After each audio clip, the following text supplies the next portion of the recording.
Valeriu Zgonea, candidatul alianței PSD-PC pentru Camera Deputaților în colegiul uninominal numărul 9, Segarcea, Valea Dunării, a prezentat locuitorilor comunei Rast programul de guvernare al alianței PSD-PC pentru următorii 4 ani.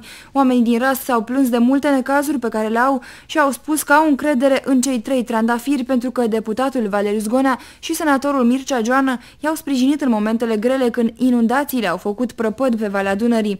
Putem schimba România, consideră social-democratul Valeriu Zgonea. Eu cred că e timpul să schimbăm ceva. Eu sunt unul dintre tinerii politicieni care au luptat pentru votul uninominal ca să putem să schimbăm ceva în România de astăzi. Ca să putem să venim, să fim legați de glie și toți cei care vin și promit odată la 4 ani, dacă nu rezolvă, să plece. Să plece pentru că România s-a săturat de promisiuni și dacă vă uitați la televizor de 4 ani de zile, nu vedeți decât scandal. Valeriu Zgonea a spus că punerea în funcțiune a portului Rast va însemna renașterea localității. Meritul acestui proiect revenindu-i președintele Consiliului Județean Dolj Ion Prioteasa, președintele PSD Dolj. Ne mai trebuie 2 chestiuni pe care le facem în primăvara anului viitor.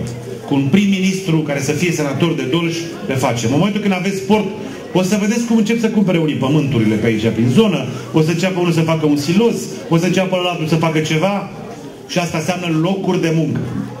Dar ăla nu vine să investească la Rast dacă statul nu-l protejează și nu-l stimulează.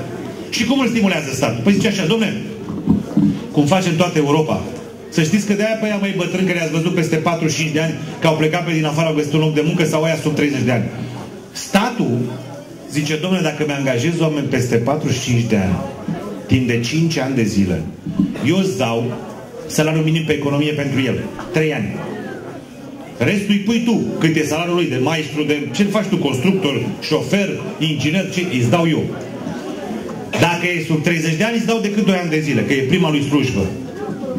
Mai mult, dacă îți muți firma de la Craiova la Rast, te scuteți de taxe și impozite 3 ani de zile. Angajamentele alianței PSD-PC urmăresc îmbunătățirea calității vieții pentru toți românii, susține Valeriu Zgonea, candidat în colegiul Segarcea, Valea Dunării.